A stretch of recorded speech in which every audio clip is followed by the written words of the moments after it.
Lanjut ke tutorial 1 ya. Sorry, tutorial 6.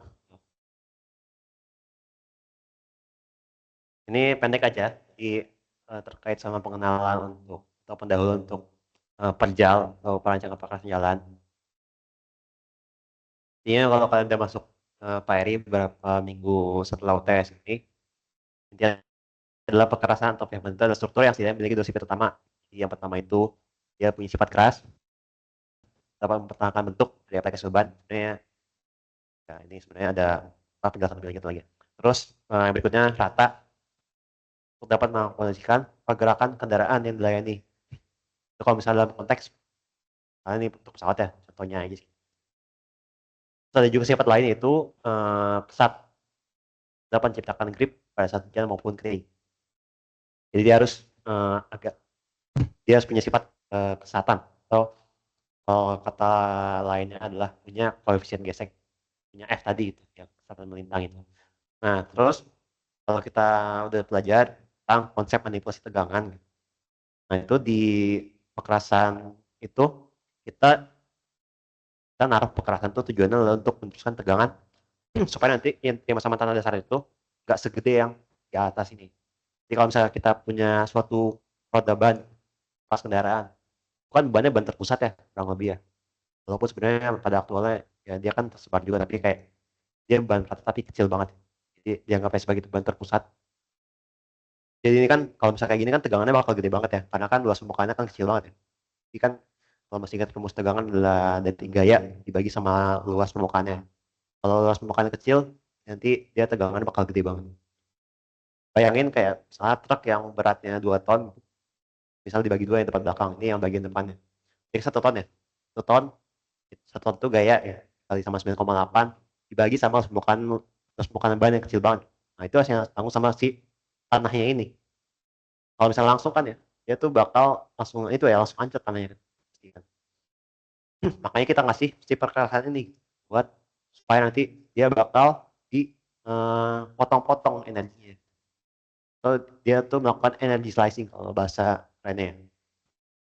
Supaya nanti dia bakal terbagi ke dalam paket-paket yang kecil-kecil, diterima sama istilah dasarnya. Nah, ini ada beberapa tinjauannya. Yang penting itu adalah tegangan, paper A tadi itu. Terus kalkulan lebih perkerasan ataupun stiffness itu biasanya dinyatakan dalam modulus. Jadi modulus of stiffness.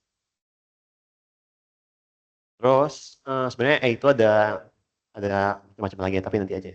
Terus dari dukungan dasar ataupun CBR biasanya tuh dinyatakan dalam CBR ya.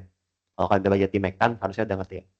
Terus repetisi beban, atau berapa kali kendaraan bakal melintas di usaha nyatanya itu.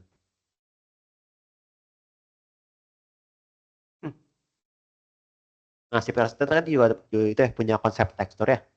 Nah, karena kan dia terus punya dua macam tekstur. Ini terhadap kendaraan di bidang kontak di pergerakannya. Kalau misalnya kita lihat di bidang kontaknya ini, dia tuh ada yang namanya makro tekstur sama mikro tekstur.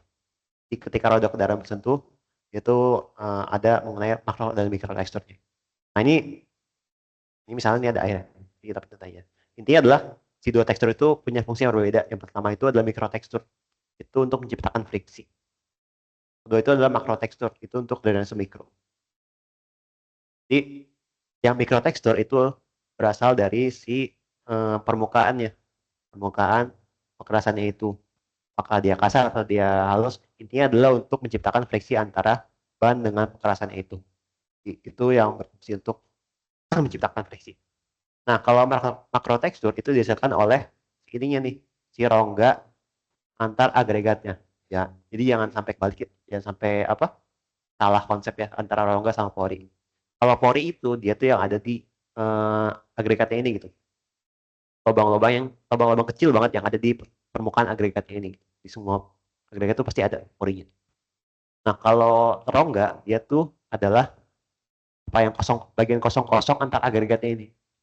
Jadi kalau pori itu kan bahasa Inggrisnya kan pore. Kalau rongga dia bahasa Inggrisnya adalah void. Jadi di antara agregat-agregat ya, yang gede-gede itu namanya rongga.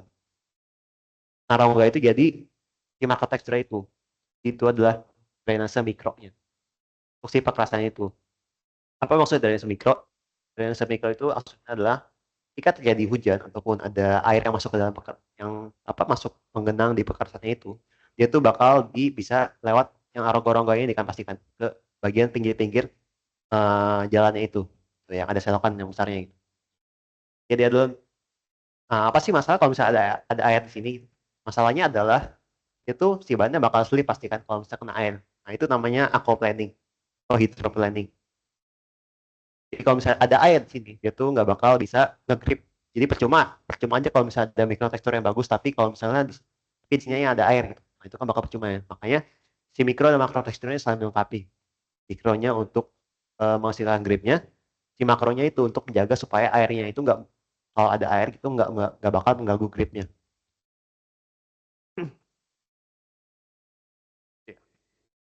Sebenarnya ada lagi namanya mega tekstur, tapi ya nanti ya kalau misalnya tertarik. Nah, jangan lupakan juga bahwa si air ini adalah musuh utama dari pekerasan.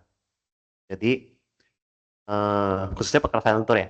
Jadi kalau misalnya air udah masuk dalam pekerasan, kalau misalnya udah lihat pekerasan yang retaknya banyak banget gitu, nah itu biasanya kan air bakal masuk ya, itu tuh bakal merusak di pekerasannya itu. Kenapa bisa sampai merusak seperti itu? Kalau kalian masih ingat di pelajaran Mekban ya, nah, aku lupa. Oh, Mekban ya, yang ada belajar tentang Poisson ratio. Di Poisson ratio-nya air kan 0,5 ya.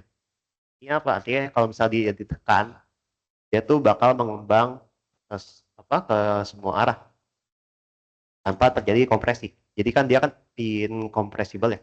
Apalah itu, aku lupa istilahnya. Apalah itu ya. Nanti dia bakal, kalau misalnya kita kan dari atas ada beban roda kendaraan dari atas dan di dalam bekas itu ada air, dia tuh bakal nekan ke segala arah. Jadi bakal mensegregasi si agregat yang ada di pekerasannya itu. Atau ikatan yang ada di pekerasannya itu. Dan itu sangat merusak ya. Karena bakal jadi secara terus-menerus. Nah, kita basically ada dua jenis pekerasan. Yang pertama itu pekerasan lentur atau flexible pavement. Jadi sifatnya ini ada berlapis dan seterusnya ya. Dan dia biasanya itu kayak cara dia menutup berbeda dengan yang si kaku ini. Jadi itu lebih lanjut di bagian selanjutnya. Dan juga pekerasan kaku atau rigid pavement. Ini ada beberapa lapis-lapisannya, ada surface, base, subbase, sama subgrade. Karena kalau yang di rigid itu uh, relatif sebenarnya nggak, kadang-kadang suka nggak butuh nih si base sama subbase. Tapi soalnya slab itu kadang-kadang juga bisa. Kita gantung aja. Dan yang si rigid ini nggak harus punya itu ya, apa namanya, nggak harus ditulangkan gitu. Harus dikasih tulangan. Jadi tergantung sama kebutuhan aja, bisa polos juga. Nah, ini ada beberapa perbandingannya, nanti dibaca-baca aja, malas jelasin. Nah ini ya, tadi aku jelasin, kita punya karakteristik struktur kekerasan dan pembebanannya ini. Kalau misalnya kita punya si flexible pavement, itu dia bakal merespons si tegangannya itu dengan berubah bentuknya gitu, atau berdeformasi. Kalau kan udah belajar di Mekban, dia ada ini tuh dia tuh bakal berdeformasi untuk menjawab si tegangan yang diberikan. Jadi dia bakal nanti balik lagi. Makanya dia disebut dengan flexible pavement karena dia bakal balik ke bentuk semula. Jangan lupa ya bahwa jangan lupa bahwa istilah fleksibel sama elastik itu berbeda ya. Jadi silakan diingat-ingat lagi apa tuh bedanya. Tadi di Mekban. Nanti jadi dia pokoknya dikasih tegangan dia bakal berdeformasi. Jadi dia menjawab dengan berdeformasi. Habis itu dia bakal balik lagi. Jadi bentuk tegangannya kurang lebih seperti ini.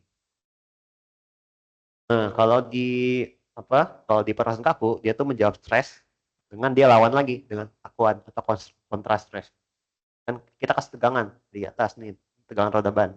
Jadi dia bakal menjawab dengan tegangan yang sama. Jadi beda konsepnya.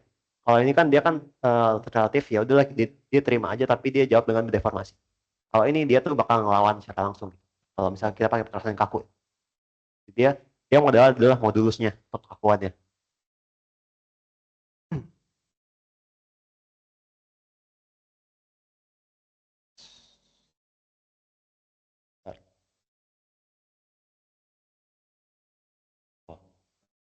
Lanjut dulu ke karakteristik kapasitas permukaan.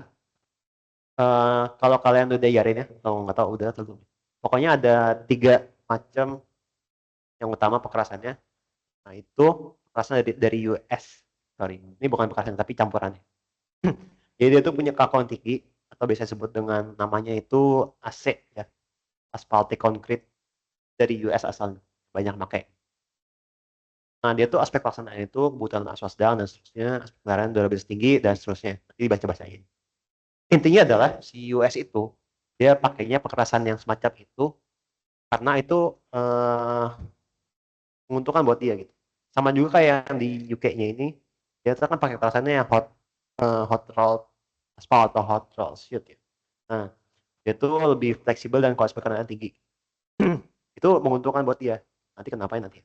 Terus yang ketiga, kalau misalnya di Jerman dan Jepang itu dia tuh bakal yang relatif pakainya yang spek safety-nya tinggi. Karena itu dianggap menguntungkan buat dia. Nah, kenapa kayak gitu? Karena kalau misalnya di US, kalau misalnya kita lihat si apa namanya negaranya itu dia kan daratan yang besar ya. Jadi kayak daratan semua tuh panjang apa segede mereka itulah. Nah, dia tuh kalau misalnya ada jalan terputus, dia tuh bakal rugi banget dari cara aspek ekonomi ya. Karena itu kan dia tuh modalnya adalah jalan-jalan yang banyak dan yang panjang. Makanya dia sekalian aja bangun jalannya yang kuat-kuat supaya nanti nggak putus-putus gitu, ekonomi nggak putus.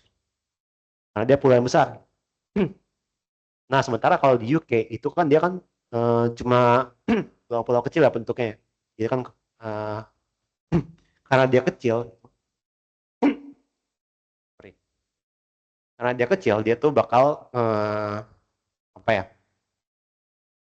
Dia tuh relatif, dia tuh nggak, dia sekalian bikin jalannya yang bagus-bagus gitu. Apa dari segi apa ya kualitasnya. Kalau ini kan bagus dari segi ketahanannya ya. Kalau ini dari lebih ke kualitas berkendaranya. Nah, dia akan kecil-kecil sehingga apa ya akan eh, relatif nggak terlalu banyak yang perlu di maintenance. Jadi kayak gampang gitu kalau mau maintenance dibandingkan yang US karena kan dia kan apa ya panjang-panjang gitu jalannya dan banyak. Jadi kayak akan mahal kalau misalnya mau di maintenance semuanya. Kalau Jerman sama Jepang itu dia tuh relatif lebih menghargai apa ya dia tuh untung buat dia adalah ketika jumlah korban kecelakaannya itu diminimalkan. Jadi dia tuh menganggap si setiap manusia itu punya harga yang tinggi gitu. Jadi setiap SDM itu punya harga masing-masing. Kayak seperti itu, gitu ya. Nah tapi ada drawbacknya masing-masing. Kalau misalnya di US ini karena si kakuan yang tinggi, berarti dia kan bakal ada vibrasi yang tinggi, ya kan? Kalau misalnya jalan makin kaku, kan kalau misalnya tadi kita tuh bakal dia makin gede nih si apa tegangan yang melawannya ini. Jadi pastinya bakal lebih merusak kendaraannya. Kayak kalau kalian lihat si kendaraan-kendaraan dari US itu apa ya kayak bodinya atau mesin bodinya itu kan kayak gede-gede gitu ya dan kuat-kuat gitu. Oh. Sementara kalau di UK itu kan kayak mobilnya itu relatif yang apa ya? Karena jalannya nggak terlalu besar intinya nggak kayak yang di US yang mobilnya bakal beda banget ya.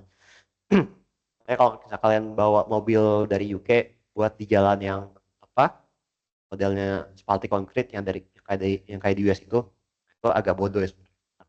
Bakal cepet banget rusaknya. Terus kalau yang Jerman sama Jepang ini drawbacknya adalah dia agak susah bikinnya dan jadi kayak agak mahal gitu.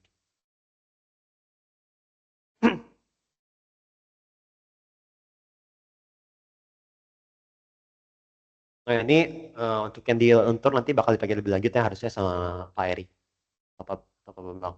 Intinya ada 4 lapis yang utama ya. Kalau misalnya di sekarang mungkin ada yang campur-campur gitu, ada yang ditambah juga, ada yang nggak segitu juga gitu. Tapi intinya kalau secara konseptual ada 4 lapis ini. Yang pertama adalah lapis surface atau permukaan, kedua itu base atau fondasi, yang ketiga subbase atau fondasi bawah, keempat itu adalah tanda dasar atau subgrade. Ya, kalau misalnya tanya apa itu subgrade, itu adalah tanda dasarnya. Ini biasanya nyatakan dalam modulus-modulus ya, ke apa namanya, kekuatan relatifnya. Sementara kalau tanda dasar itu dalam CBR tadi. Nah dia tuh makin ke bawah, dia bakal modulusnya makin kecil. Jadi ini itu modulusnya besar. Ini besar, ini sedang, ini lebih kecil lagi tanda dasar. Makanya kalau kalian lihat si apa segitiga-segitiganya ini Dia tuh yang di pertama ini dia bakal lebih apa ya? Gradiennya tuh bakal lebih miring gitu loh. Kalau ini kan udah mulai tegak lebih tegak lagi. Makin tegak, makin ke bawah tuh makin tegak si gradien tegangannya. Artinya dia tuh bakal nyebarin tegangan secara lebih merata di bagian atas ini. Dibandingkan yang di bawah-bawahnya makin kecil lagi. Makanya kita punya dua pilihan. Kita mau apa namanya? Kita mau nyebarin si tegangan ini apakah mau pakai modulus. Jadi kita bikin bahan yang modulus tinggi supaya nanti si gradien ini kayak gini gitu. Makin apa? Makin cu makin curang. Intinya makin makin miring lah ya, nggak makin tegak gitu. Atau kita mau ngasih tambahan ketebalan supaya nanti dia jarak travelnya lebih panjang, jarak travel tegangan lebih panjang. Nah, untuk menjawab kebutuhan itu, maka kita di sini tuh eh, bagi-bagi kayak gini gitu. Jadi untuk yang modulusnya apa modulus tinggi, kita eh, kita tebalnya diminimumkan. Nah, sementara kalau di sini kan modulus sedang, berarti tebal kan sedang. Di sini modulusnya rendah banget kan.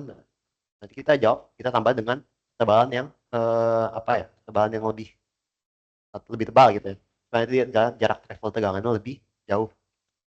Jadi ingat bahwa ada dua cara untuk membagi tegangan ke dalam package-package yang lebih kecil. Yang pertama adalah dengan cara modulus atau ngatur modulusnya. Yang kedua itu dengan cara mengatur si ketebalannya.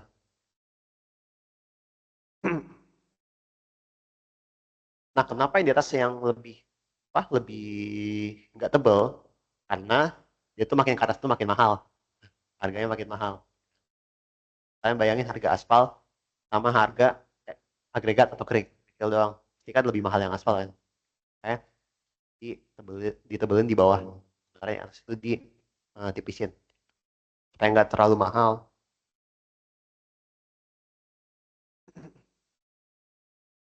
Nah, ini ada fungsi masing-masing ya. Intinya adalah ini tuh kayak kalian kayak baju. Ini kita kalau misalkan kalian lagi cuaca dingin gitu ya. Kalian kan pakai baju nih. Ini tuh kalian ini kulit kalian. Tanda satu adalah kulit kalian. Kalian pasti pertama bakal pakai baju. Baju yang kaos atau apalah itu. Nanti kedua dia kan bakal pakai eh, jaket gitu ya untuk melindungi dari udara dingin. Ketiga, kalian bakal pakai jas hujan melindungi dari hujan. Nah, supaya fungsinya ini si baju ini adalah untuk jaga agar nanti si apa sweaternya atau jaketnya itu gak bergesekan secara langsung dengan tangan dasar itu. Karena kan kalau misalnya ini kan kasar banget, apa agak kasar ya ini ya. Kalau misalnya gesekan dengan ini kan bakal eh, kalau jaket gesekan dengan kulit secara langsung kan bakal agak itu ya, agak iritasi gitu ya. Makanya kalian pakai kaos dulu tuh di bawahnya. Di atasnya kalian pakai jas hujan supaya nanti airnya nggak masuk ke dalam, ya supaya nggak basah. Jadi fungsinya si surface ini adalah itu menjaga supaya nanti si airnya itu nggak masuk ke dalam, supaya air itu nggak masuk ke dalam perkerasan, supaya perkerasan itu kedap air. Makanya kalau retak ya harus buru-buru yang ditangani. Oke, ada yang mau tanyakan dulu ya sampai sini? Tunggu sampai 20.50.